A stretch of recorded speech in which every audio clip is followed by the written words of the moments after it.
Hello friends, शुरू करते हैं हमारा आज का एक और नया टॉपिक जो कि है सीआरपीसी से अरेस्ट। अरेस्ट को जानने से पहले हम इसके मीनिंग और पर्पस के बारे में जानेंगे। अरेस्ट के पूरी प्रोविजंस जो सीआरपीसी के चैप्टर 5 में बताई गई हैं उनको जानने से पहले हम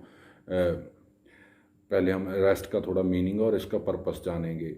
मीनिंग इसका क्या है? इसका मीनिंग है arrest means apprehension of a person by legal authority resulting in A deprivation of his liberty. इसका मतलब क्या है? किसी लीगल अथॉरिटी के द्वारा किसी पर्सन को एप्रीहेंड कर लेना, किसी पर्सन को रोक लेना, उसको एक कन्फाइन कर लेना, ही अरेस्ट कहलाता है। अब यहाँ पर इसको जानने के लिए हमें एक एग्ज़ाम्पल की ज़रूरत पड़ेगी, जो कि है कि फॉर इंस्टांस हम ले सकते हैं when a police officer apprehend a pickpocket. जब पुलिस ऑफिसर किसी जेब कतरे को पकड़ता है, he is arresting the pickpocket, वो उस जेब कतरे को पकड़ रहा होता है। और बट व्हेन ए डकैत, जब एक डाकू किसी पर्सन को एप्रीहेंड करता है for the purpose of ransom, इस केस में वो उस पर्सन को अरेस्ट नहीं कर रहा होता है, वो इस पर्सन को रॉन्गफुली कन्फाइन कर रहा होता है। यदि किसी पर्सन ने, किसी डकैत ने किसी पर्सन को एप्रीहेंड कर लिया, उसको कन्फाइन कर लिया है, और उसको हम अरेस्ट नहीं बोल सकते। अरेस्ट का मतलब है किसी न किसी लीगल अथॉरिटी के द्वारा किसी पर्सन को एप्रीहेंड करना फॉर द पर्पस, जो हम आगे डील करेंगे उन पर्पसेस के लिए, उन पर्पसेस को फुलफ़िल करने के लिए आगे हम पढ़ेंगे। इसके लिए अरेस्ट के लिए क्या होना चाहिए? सबसे पहले हमें पता होना चाहिए कि अरेस्ट के लिए मियर फिजिकल कंपल्शन और restraint does not amount arrest. सिर्फ उसको पर्सन को कोई कंपेल करके रोक लेना, उसको रिस्ट्रेंट कर देना, ही अरेस्ट नहीं कहलाता है। Arrest means total restraint and complete deprivation of liberty. किसी पर्सन की स्वतंत्रता को पूर्ण रूप से ख़त्म कर देना, उसको बाधित कर देना, किसी पर्सन को ही अरेस्ट कहलाता है। अरेस्ट का मतलब है किसी पर्सन की स्वतंत्रता को, उसको जो राइट ऑफ लिबर्टी मिला हुआ है उसको एक रूप से रोक देना, उसको उसकी लिबर्टी, जैसे उसकी इच्छा से वो कहीं भी जा आ सकता है। परंतु यदि किसी पर्सन को अरेस्ट कर लिया गया है, वो अपनी इच्छा से कहीं भी जा नहीं सकता, वो एक कस्टडी में होता है।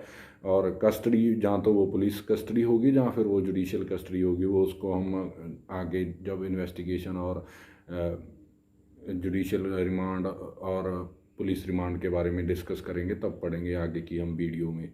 उससे पहले हम अरेस्ट के पर्पसेस के बारे में जानने की कोशिश करते हैं। अरेस्ट के कुछ पर्पसेस हैं, वो पर्पसेस हैं, सबसे पहला पर्पस है for securing the attendance of an accused, और दूसरा पर्पस है, इनको हम स्टेप बाय स्टेप भी समझेंगे। सबसे पहले for securing the attendance of an accused at the time of trial, और दूसरा है एज ए प्रिवेंटिव और प्रिकॉशनरी मेजर। अरेस्ट को प्रिवेंटिव और प्रिकॉशनरी मेजर के रूप में यूज़ किया जा सकता है। तीसरा है for obtaining correct name and address, किसी भी पर्सन का करेक्ट नेम एंड एड्रेस लेने के लिए भी अरेस्ट किया जा सकता है। और चौथा है for removing the obstruction on police, यदि कोई पर्सन पुलिस को उसकी ड्यूटी करने से बाध्य करता है तो उस तब भी अरेस्ट किया जा सकता है। और पांचवा है for retaking the custody of escaped person, जो पर्सन भाग चुका है उसकी कस्टडी को दोबारा से लेने के लिए, उसको दोबारा से कस्टडी में लेने के लिए किसी पर्सन का अरेस्ट किया जा सकता है। चलिए दोस्तों, अब हम इसको स्टेप बाय स्टेप समझने की, पर्पसेस को स्टेप बाय स्टेप समझने की कोशिश करते हैं। सबसे पहले है for securing the attendance of an accused at the time of trial. दोस्तों, यदि हम सेक्शन 204 को रेड विद करते हैं, section 87 of CrPC and sub clause A and sub clause C of section 41 sub section 1 को यदि हम कलेक्टिवली रीड करते हैं विद सेक्शन 43, तो हम क्या देखते हैं? When a person is charged, यदि किसी पर्सन के ऊपर चार्ज लगाए गए हैं, when a person is to be tried on a charge of some offence, his attendance at the time of trial become necessary. यदि किसी पर्सन के ऊपर कोई चार्जेस लगाए गए हैं और उसका ट्रायल शुरू किया जाना है, और उसकी जो अटेंडेंस है वो नेसेसरी है, और उसकी attendance, if his attendance is not likely to be ensured by notice of summon. यदि समन से उसको बुलाया नहीं जा सकता है उस पर्सन को, तो in that case the arrest is the only effective method. Arrest ही अकेला मेथड है जिससे उस पर्सन की प्रेजेंस को सिक्योर किया जा सकता है। तो दोस्तों, इसके बाद पॉइंट आता है एज ए प्रिवेंटिव मेजर और प्रिकॉशनरी मेजर्स। इसको जानने के लिए हमको सेक्शन पढ़ना पड़ेगा, सेक्शन 151। जैसे ही हम सेक्शन 151 पढ़ते हैं, उसमें क्या लिखा हुआ है, there is an imminent danger of commission of a serious crime. Serious crime का जहाँ पर मतलब है कॉग्निटिव ऑफेंसेस। यदि किसी भी पुलिस ऑफिसर को इमिनेंट डेंजर की एप्रीहेंशन है, कि उसको लग रहा है कि कोई इमिनेंट डेंजर है कि कॉग्निटिव ऑफेंस हो सकता है, ए पर्सन ऑफेंस कर सकता है कोई भी कॉग्निटिव ऑफेंस, तो उस केस में क्या करेगा जो पुलिस ऑफिसर है, वो उस कॉग्निटिव ऑफेंस को होने से रोकने के लिए उस पर्सन को अरेस्ट कर लेगा, ताकि वो पर्सन वो कोई भी संगीन अपराध ना कर सके जो वो करने जा रहा था। उसके बाद इस केस में दोस्तों अरेस्ट है जो वो नेसेसरी बन जाता है। तो यदि उस पर्सन को ऐसे ही खुला छोड़ दिया जाएगा तो वो पर्सन आज़ाद रहेगा, और पुलिस की ड्यूटी ना सिर्फ ऑफेंस होने के बाद शुरू होती है, उसकी ड्यूटी पहले भी है। प्रिवेंटिव मेजर्स के रूप में भी पुलिस किसी को एप्रीहेंड कर सकती है और किसी से बॉन्ड भरवा सकती है। वो हम प्रिवेंटिव जो एक्शन होंगे पुलिस के उस टॉपिक में हम पढ़ेंगे इनको डिटेल में। उसके बाद दोस्तों, यदि हम सेक्शन इसी जो प्रिवेंटिव और प्रिकॉशनरी मेजर्स हैं, इनके लिए जो अरेस्ट होता है उसका नेक्स्ट स्टेप में हम पढ़ते हैं। यदि हम पढ़ते हैं सेक्शन 41 का sub section 2 read with section 110 of CRPC and section 41 का sub clause B of sub section 1, इनको कलेक्टिवली हम यदि रीड करते हैं तो इनसे क्या पता चलता है, that there may be circumstances where it is necessary as a precautionary measure to arrest a habitual offender और एक्स कन्विक्ट। यदि कोई 110 में हैबिचुअल ऑफेंडर की बात की गई है, जो कोई पर्सन जिसकी आदत ही बन गई है ऑफेंस करना, और ऐसे ऑफेंसेस हो रहे हैं किसी भी, जैसे चोरी वगैरह के ऑफेंसेस वहाँ पर डिस्कस किए गए हैं, उस टॉपिक में हम उसको डिटेल में पढ़ेंगे। यदि कोई चोरी वगैरह के ऑफेंस हुआ है जहाँ होने की संभावना हो रही है, तो उन केसेस में पुलिस प्रिवेंटिव मेजर्स के दौरान उन पर्सनस को भी अरेस्ट कर सकती है जो हैबिचुअल ऑफेंडर, जिनको मार्क किया गया है कि वो हैबिचुअल ऑफेंडर्स हैं, उन जिनसे 110 के बॉन्ड्स भरवा रखे हैं, जहाँ कोई एक्स कन्विक्ट है जो पहले से ही चोरी के गुनाह में पकड़ा गया है और दोबारा से चोरी होने की संभावना है, तो उन केसेस में पुलिस ऑफिसर प्रिवेंटिव और प्रिकॉशनरी मेजर्स के रूप में उन पर्सनस को भी अरेस्ट कर सकती है। उसके बाद दोस्तों, इसी में हम आगे पढ़ते हैं, जब सेक्शन 41 का बी एंड सब सेक्शन 41 का डी, जैसे 41(1) सब सेक्शन 1 का sub clause B and sub clause D को पढ़ते हैं एंड उसको रेड विद करते हैं सेक्शन 41 का 2 and read with section 109। In cases में यदि कोई पर्सन संदिग्ध है, सस्पिशियस सर्कमस्टांसिस के अंदर घूम रहा है, तो उस पर्सन को भी अरेस्ट किया जा सकता है। दोस्तों, इसको हम दोबारा से थोड़ा सा समझ लेते हैं। सेक्शन 41 का जो sub clause B and sub clause D को रेड विद करते हैं सेक्शन 41 का sub section 2 and read with section 109 of CRPC करते हैं, तो हमें एक बात का पता चलता है, यदि कोई पर्सन सस्पिशियस पर्सन है, सस्पिशियस सर्कमस्टांसिस के अंडर घूम रहा है, जिसको कोई संदिग्ध पर्सन, जैसे कि हम देखते हैं कि कोई भी अगर संदिग्ध पर्सन ऐसे घूम रहा होता है, सभी पर्सन उसको ऐसे देखते हैं कि यदि कहीं ये कोई ऑफेंस तो नहीं करने वाला, इस केस में पुलिस ऑफिसर के पास पावर होती है कि वो उस पर्सन को एज ए प्रिवेंटिव मेजर्स के लिए अरेस्ट भी कर सकता है। ऐसे अरेस्ट को इलीगल अरेस्ट नहीं कहा जा सकता। उसके बाद दोस्तों, हम डिस्कस करते हैं for obtaining correct name and address. यदि किसी पर्सन ने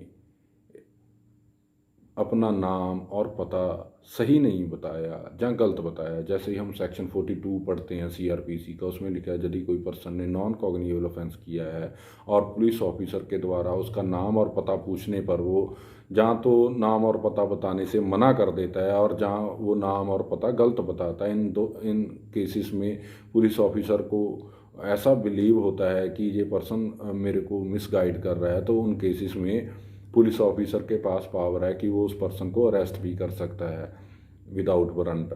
उसके बाद दोस्तों नेक्स्ट बात आती है फॉर रिमूविंग ऑब्स्ट्रक्शन। सेक्शन 41 का सब क्लॉज ई पढ़ते हैं जब हम, तो उसमें क्या है, when whoever obstructing a police officer in execution of his duty would be and should be liable to be arrested then there by such a police officer. यदि कोई पर्सन किसी भी पुलिस ऑफिसर को उसकी लीगल ड्यूटी करने से obstruct करता है तो उस पुलिस ऑफिसर के पास राइट है जो पर्सन उसको ऑब्स्ट्रक्ट कर रहा है उसको एप्रीहेंड करने का, उसको अरेस्ट करने का, वो उसको अरेस्ट भी कर सकता है। उसके बाद नेक्स्ट पॉइंट आता है दोस्तों for retaking a person escaped from custody.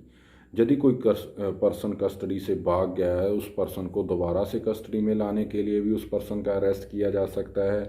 ये सेक्शन, यदि हम सेक्शन 41 का सब क्लॉज ई पढ़ते हैं, उसमें क्या लिखा गया है, उसमें लिखा है a person who has escaped from lawful custody should be arrested forthwith by a police officer.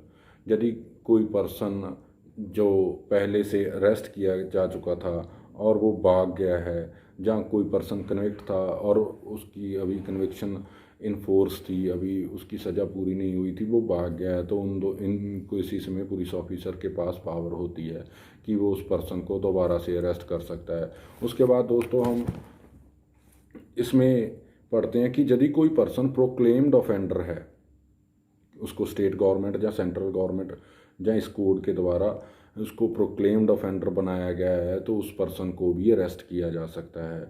उसके बाद यदि कोई पर्सन रीजनेबली सस्पेक्टेड है, ये सबसेक्शन सब क्लॉज एफ को हम पढ़ते हैं, तो उसमें क्या लिखा हुआ है, यदि कोई पर्सन रीजनेबली सस्पेक्टेड है from A from of being whoever is reasonably suspected of being a deserted from any of armed forces। यदि कोई पर्सन आर्म्ड फोर्सेस से भगौड़ा हो चुका है तो उस पर्सन को भी अरेस्ट किया जा सकता है।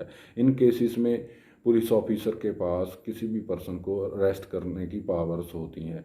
दोस्तों इसमें हमने सिर्फ अरेस्ट का पर्पस जाना है और अरेस्ट का मीनिंग जाना है। इसमें अरेस्ट का मीनिंग क्या है, अरेस्ट